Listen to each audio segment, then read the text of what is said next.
At our agency, we've driven over $100 million for our clients using email marketing. Within that channel, we've stuck to these 6 copywriting principles in order to drive the most revenue possible for our brands and help them scale to 8 figures and beyond. In this video, we're going to share everything about the engine room of your email marketing, which is of course the content within the emails and how well you write, so you can scale your brand consistently and get the absolute most out of your email and SMS marketing channels. So this will be quite a short, simple and actionable guide because you really have 6 core weapons in your arsenal to use in email copy. This is taken from the book called Influence by Robert Cialdini. It's a super actionable book, and there are plenty of places where you can actually see this really easily within email marketing for an e-commerce brand specifically. These are reciprocity, commitment and consistency, social proof, authority, liking, and scarcity. Don't worry if these seem like concepts which are hard to sort of see connections to, because I'm going to bring this right back down to earth into an e-commerce context where you can see exactly what these mean. Reciprocity just means don't send boring emails and don't be selling constantly. Commitment and consistency means segment based on the interest level, buyer, clicker, multiple time browser, and speak to this accordingly, both within your flows and campaigns. We've spoken about this a lot in previous videos. Social proof, which is showing reviews where you've been featured, Trustpilot, influencers, anyone who endorses you, authorities in your space and so on. Authority,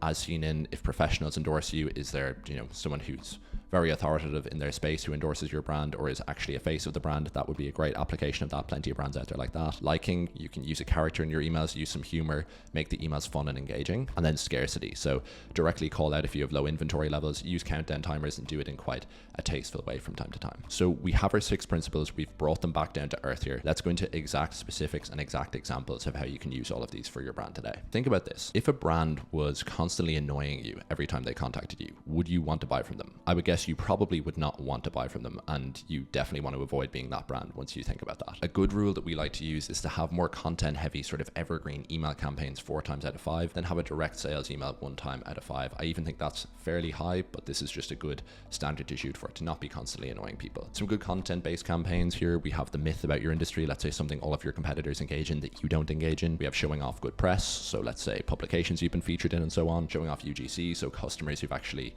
endorsed the product or posted you on Instagram or whatever it might be and said that they've had a great experience. Specific product features, which product is right for you, quizzes like these, a letter from the founder, behind the scenes. These sorts of emails are fantastic for this in terms of giving people actually interesting stuff that they would want to read. Now that is the evergreen sort of content heavy side of things, but when you're selling, you want to be kind of testing different offers to see what's working best in your list. Do they respond better to a percentage off? Do they respond better to a monetary amount off, to bundles, to a free gift of purchase, to free shipping? You want to test out and see what works best in your audience.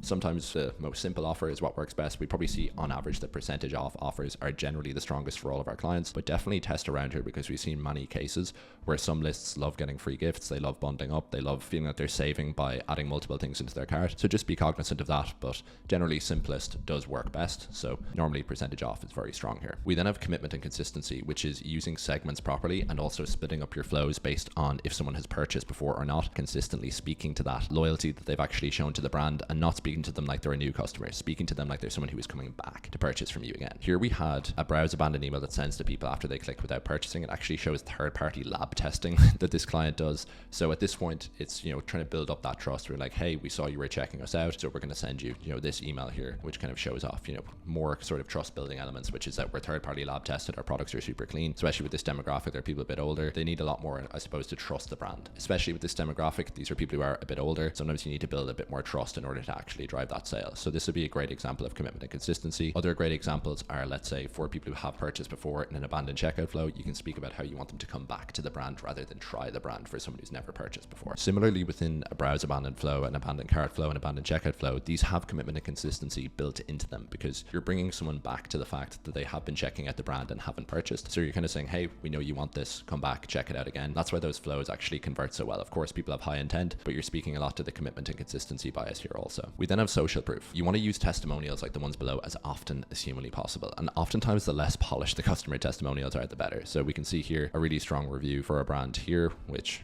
kind of speaks to the core desire of this target market. We then also have, this brand here, how they use NFL players in order to sort of drive on that authority that they have because professional athletes actually endorse the brand. So if you have kind of faces of the brand or if you have people who endorse you, that really builds up the social proof side of things, especially. So if you have people who endorse your brand like athletes or people who are authoritative in their space, that's really going to build up your social proof here as well. Social proof and authority are quite mixed here. You could almost make these one category, but they are subtly quite different to one another. As you can kind of see here with authority, these sort of save blocks we see as seen in, but this is also going to build up social proof and that we have, 5-star Trustpilot rating, so on and so forth. So you can see here, it's a little bit of a blurry line, but you can kind of just know it when you see it in terms of what is social proof and what is sort of authority.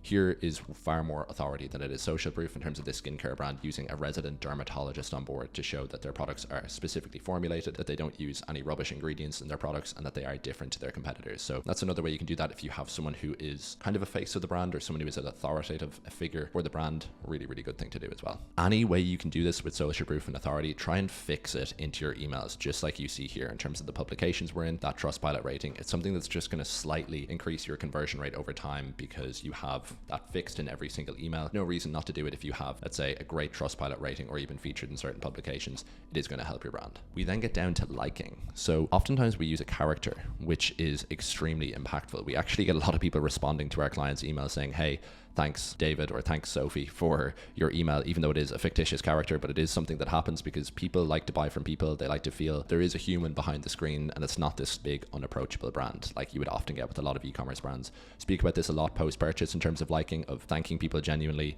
with a post-purchase email that's done in plain text. It gives that human feel to things and it increases liking because you have a character there, you have a person behind the screen, and it's not like a big brand that is just trying to look unapproachable like a high-level fashion house or something like that where everything is hugely status-based. So it's a really good thing to do here. It is funny when people reply to Emma, let's say when she's fictional, but yeah, it's just a very good thing to do. You can see here, it is also great to do this as a pattern interrupt when you're using kind of a character and using plain text. So we can see here, there's a sale that is ending that night, and then we do this as the final reminder. In plain text, it sort of flies under the radar. It's something that gives you, a little bit of a different flavor to the email. It is that pattern interrupt, like we're saying, and it enables you to kind of send the same core message, but send it in a slightly different way and get through to people a little bit easier. So that's a great thing to do, let's say for Black Friday, or if you're running some other big sale, or if it's reminding someone that a product's been released and they haven't purchased it yet. Great times to use plain text, great times to use a character also, just like it is post-purchase. The final principle is scarcity. Now, I have this key put in here to use genuine scarcity, and don't lie, it's very, very powerful. Be wise with how you use scarcity. You don't want to break trust with your customers by using fake scarcity. Some nice ways you can do this are pulling in countdown timers like the one you see below. That adds that little bit of urgency, especially if a sale is ending. And then we can see here calling out that we have low stock here in this email. This is really, really impactful. You can see this actually shows the exact amount of the product that is left in stock. So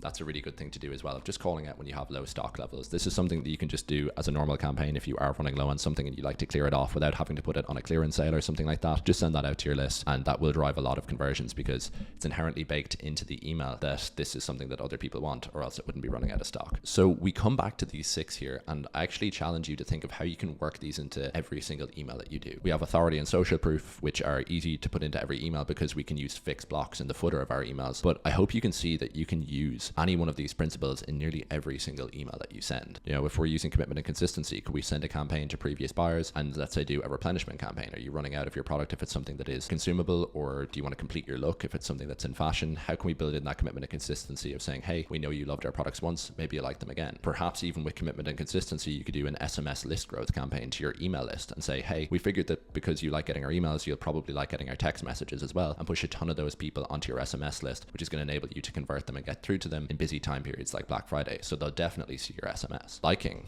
Do you use a character always for your emails? Do you change the sender name from your email and say, rather than the brand name, do we have Sophie at brand name checking in with people? This can often really improve your open rates, by the way, to put a sender in the actual sending name. An actual person in there can really, really affect things. With scarcity, if you're okay with doing so, could you put this into your pre-purchase flows and say, hey, we're known to sell out? If your products do actually sell out quite often, or if you operate on a drop model, how can you communicate this to your customers to say, hey, you need to act now because we sell out all the time? Finally, with reciprocity, could you put in, let's say, style guides? Could you put in other guides of how to use your products? Could you put in educational emails which are actually beneficial to your readers that they'll find interesting? Could you put in stories about the brand where they're sort of getting that liking and that reciprocity element going because the emails are good to read and they also get that human connection with you and your brand? So I encourage you to kind of think about ideas and think of how you can incorporate any one or multiple of these 6 elements into every single email that you send. I guarantee you can do it in some capacity. And there we have it. That is how to think about copywriting for your e-commerce brand. If you have any questions, feel free to drop me an email, feel free to comment below in this video. We respond to every single comment. So if you have questions, make sure to drop them there. If you want a ton of free goodies, you can join our email list. The link is in the description here, but you can also see it here for the newsletter. You can follow us on LinkedIn, subscribe to the YouTube channel if you want to get more guides like these. Finally, if you want a full guide on the actual infrastructure that is layered around these copywriting principles and how we can show you how we generated $6.7 million